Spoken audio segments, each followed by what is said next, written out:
Welcome to the Science of Flipping podcast. I'm your host, Justin Colby.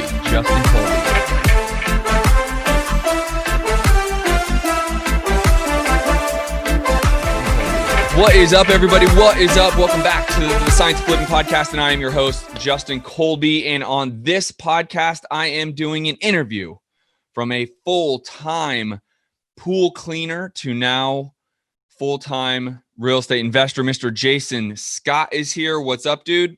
What is up? You're very dynamic. You're more than just a full-time pool cleaner. You actually owned the business and still own it. And so let's just be very clear. It's not that you're working hourly cleaning pools, but you made the leap from full-time entrepreneur in one industry into real estate investing. And we all know how hard that can be. And so I just want to give you praise and bring you on and show the people that this is doable. This is something that can be done by more than just Justin Colby or any of the other names, but someone like Jason who went all in and committed to it is now reaping rewards and seeing success, and now ultimately is going to look to even open up virtual markets based around what he's seen in our market here in Phoenix, as he's a local Phoenician, as you see by his hoodie, and he is going to be jumping in a new market. So let's just start chatting, dude. What gave you the bug about real estate investing? And obviously there's some backstory I haven't let on here, but give us a little background of why did you make that commitment into the space? I knew where I was at was not going to get me and my family where I want to be ultimately. So, I've always had this nagging thing going on behind me. Is what I'm doing today getting me where I want to be? And I knew the answer was no.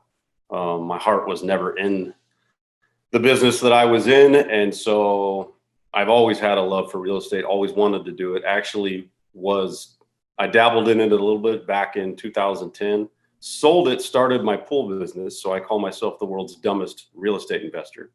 Because had I just stayed doing what I was doing at the time, we would be having an entirely different conversation today. Sure. So life lessons you learn. That's it. Well, and then you got the bug because you ended up buying a rehab flip, right? And without any of my input, this is before you and I met and before I've been able to coach you, but you went out and you saw a property that looked like a pretty decent deal based around the numbers you knew how to run, and you ended up flipping a property, and that kind of gave you the itch of like, why not really kind of go for this, right? Yeah, absolutely. Just to rewind real quick, I've been listening to podcasts about real estate for like the last 3 years while I'm out working, doing pools, this and that. So the love was there, but knowing how to get into it, I didn't know. I finally realized I have to get out of this analysis paralysis and just do something. So I started reaching out to wholesalers, found a deal through a wholesaler, and just ran with it and didn't really know what I was getting into, but I was just doing it. So it worked out. It did. I learned a lot, but the one thing I learned was, well, I want to learn more about wholesaling. Like if I can get first to the deal, if I can be that guy that sold me this deal, that would have changed my numbers a little bit and made this deal make a lot more sense. So through that, I started reaching out, making more connections, and came across you. So yeah, and I'm very thankful for it. And so it's been a great time. Obviously, I've been able to show you that there's going to be a lot of challenges in here, but out of the gates, you've been able to not only do that flip, but then you did a co-wholesale, which is a way that I really try to advocate for most kind of newbies in the space, whether you're part-time or full-time. I advocate for that because it's free, right? You don't need to go out in there and spend a bunch of marketing dollars. And as you have now experienced, marketing can become very costly, especially if it's not driving in a bunch of leads that are converting, right? Absolutely. And so then there's that hurdle. But not only were you able to get the co-wholesale deal done almost immediately, right? Like 2 weeks. It was a 2-week, I taught it to you. 2 weeks later, you have a check. Yes. Right. Absolutely. The one thing I'll say about co-wholesaling is it's not rocket science. It is tedious type of work. Like you have to commit yourself to it. You have to spend time. It took me 2 weeks. That doesn't always happen. I'm not saying everybody's going to do that, but I committed to what you taught me. I did it, and 2 weeks later had a deal done. And It's not rocket science. It's just acting. That's all it is. That's it. Acting, taking action, I should say. It's not. Is acting, not Acting like upon movie theater what you acting. started. It's Yeah. acting, taking action, executing 100%. I think that is what you just said is really like the crux, in my opinion, why people don't ultimately win is because they don't take action, right? They may listen to my podcast, they may listen to my or watch my YouTube videos or other people's, right? But then when it comes to rubber meeting the road and them having to do it, that's where they choke up. That's where like, I don't know. But I would also argue that's where coaching is so powerful because you have someone saying, hey, go get this done. And then they hold you accountable because of it. Right. And so I would still just be thinking about it, still just be listening to a podcast like this. And yes, yeah, absolutely. Like it was without me making the commitment to go, you know what, I'm going to hire a coach. Some people, maybe you don't need that. Maybe you've got it all figured out. I didn't. I knew I wanted to do something, but I couldn't figure out the actual X's and O's. How do I execute this? And even if you hire a coach for a short time just to get you started, I would still be sitting there wondering what to do. And I've read a lot of real estate books and I've listened to hundreds and hundreds of podcasts. So trust me. And you know me now, Justin. Yeah. Justin and I become friends. All my friends know me very well. Nobody analyzes and overthinks things more than I do. My guy thinks. My guy's in there. It's my biggest weakness, and I know that. And coaching taught me that. That's one of the things that coaching does for you. It points out, like, this is why you haven't already found success. You're thinking too much. Go act. Go do it. Here's what to do. Right. Boom. So, yeah. Yeah. No, I think that's one of the things. If there is that, it's people want to make sure it's perfect. They're scared to mess up, right? And so I would always tell someone, go out there and mess up. Go out there and fumble because that's how you ultimately learn. But then holding yourself accountable for that is so difficult, right? And so, you've now gotten to the place where now you've done a flip, now you've done a co-wholesale, maybe even a couple. Did you just do one or a couple? I just did the one co-wholesale deal. And then you did your own direct. That wasn't because I couldn't. If I wanted to dedicate my time to it, just like I did to get that deal, I could be doing those. Right. I chose to try to go out and set up some marketing, try to focus on direct deals. So that's right. And that's where the direct deal comes from. And you just collected a 13. Is that right? How big was that check? The direct deal? Yeah. A nice 13-pounder just came in the mail last week. So that's great. Right. And so the way I run my model, and I would encourage you and others to be listening, if you're listening to this on iTunes, I also do these live on YouTube. So go to YouTube and subscribe to my channel, Justin Colby. If you're watching this live on YouTube, I also do daily podcasts on iTunes and Spotify and all the other carriers.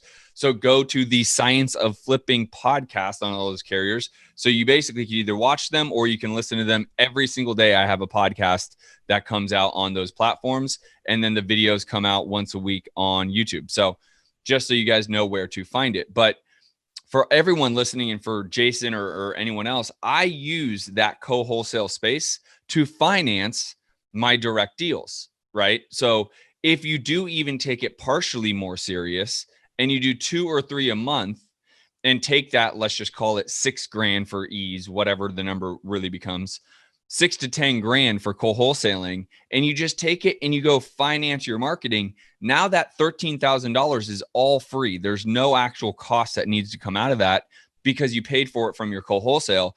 That strategy alone is something every investor, whether you're a new investor or someone like myself doing this 13 years, absolutely needs to take advantage of. Yep. And I could be doing that. And that is actually my plan going forward. I sort of have been doing everything one thing at a time because of Mr. Analytical over here. And I know that, but it absolutely works just like you said right there. And that's the plan going forward. So, well, and so let's talk about the pro of maybe not being over analytical, but your perspective on this. You never came into this to go get rich quick. You came into this to say, I want to be a great real estate investor and provide a life for my family that we deserve, I deserve, my wife deserves, my kids deserve, and that's through real estate. And one thing I've always appreciated about you is you didn't come in here, I want to go buy a new Lamborghini. Like, I want to go, that was never your thing. Your thing was like, let me first try to replace the income I get from the pool company. And once that can happen, let me now go create the life that I want and the real income that I deserve. So people, Tony Robbins says it all the time, and I quote him all the time, is people overestimate what they can do in 1 year and they underestimate what they can do in 10 years. And your perspective is very much the 10-year perspective. So I've always appreciated that, because that's the reality of what this business is. Can hot shots come into this space and knock it out of the park and go make a bunch of money in their first year? Absolutely, it can happen. It's just the outlier. It is what everyone sees on social media, but it is the outlier of the reality of what it really takes, right? And so the fortitude it takes that you have to be able to learn to slowly start to implement these strategies, the co-wholesale, the rehab, now the direct stuff.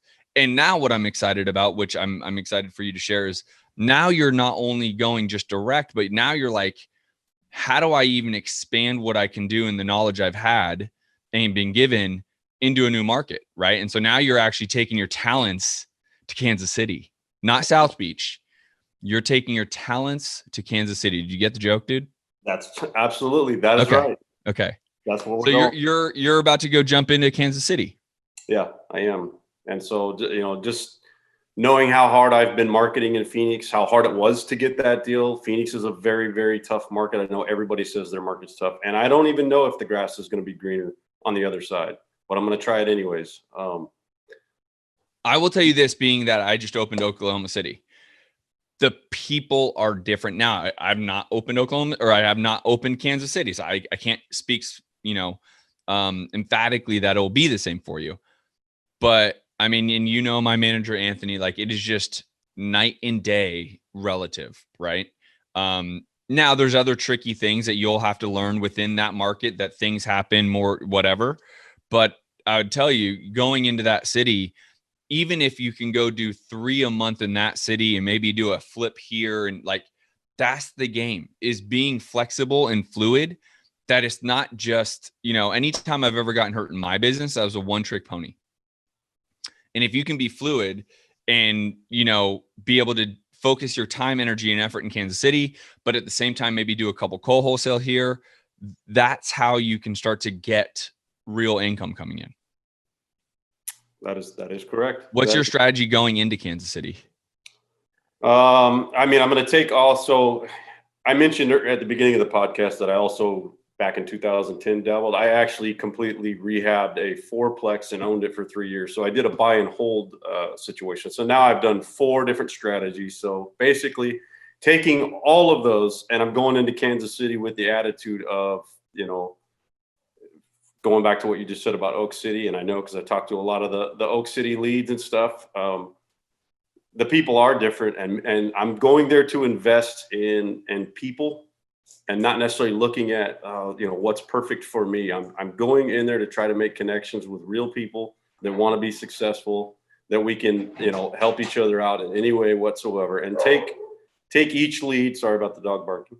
All good. Take each lead one at a time and look at it. I can flip a house. I've done it. I have done buy and holds. I've done it. I can quickly wholesale a deal if I need to. Whatever it takes, whatever works for not only myself, but whoever it is I'm working with. And now I have the confidence, because I have done just these little deals, even though it's just one here, one there.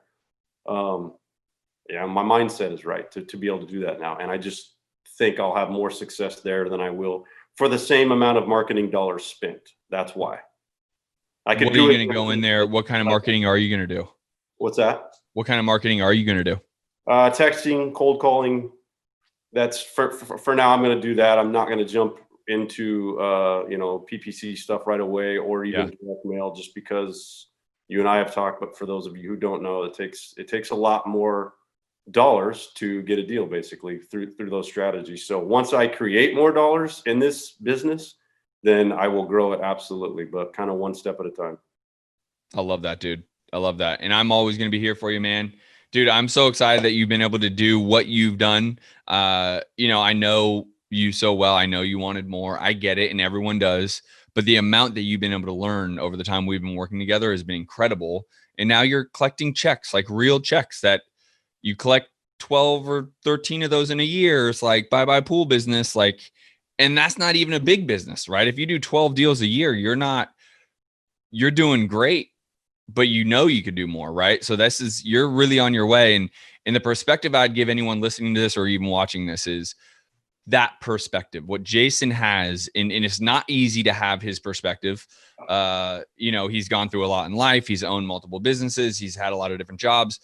So he's built that perspective, but his perspective is what leads to ultimate greatness in real estate. And that's patience, is fortitude, is persistence, is perseverance. It's keep failing and getting up and keep going. Right. And, you and I both know there was a chance to do several co-wholesale deals and they didn't work out, but you didn't stop. And then you got yours done. Right. And so I would really encourage anyone to have that perspective of just keep taking the action. And ultimately that momentum starts to build on itself. Where people ultimately go wrong from here is they start getting, maybe a little even cocky, and they start to say, okay, well, I'm going to go do 3 or 4 different marketing strategies and I'm going to do this and that. Why don't you get a consistency of deal flow? So that's what I would say to you is just keep getting the deal flow. Go get your first deal in Kansas City. And that momentum's like a wave, right? You got to ride that wave because at some point your momentum stops. Something's going to happen. So ride the wave. But your perspective on this business, brother, has been incredible and in my opinion, because I know you have an incredible work ethic, that between your work ethic and your perseverance, that's everything. In 10 years from now, we'll have a conversation with a beer and you're going to be like, bro, you said it on the podcast. Like, here I am. And I have whatever it is. I have 1,000 rental units and I have, all this other stuff. Absolutely.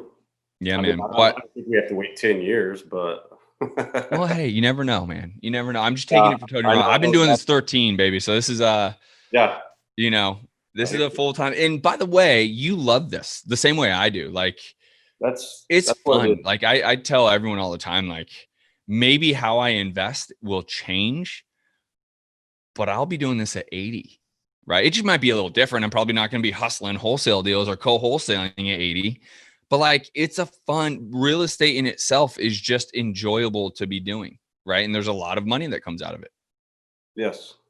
I just, I'm in my 40s now. So, you get to a certain age and it's like, look, I can keep working the rest of my life. I can make money. I'm never worried about it. That's one thing that I'm not afraid to take a chance. Like I have a 13-year-old daughter and an 11-year-old son. And for me, that's what this is all about. That's my why. Everybody has to have a why. That is absolutely my why.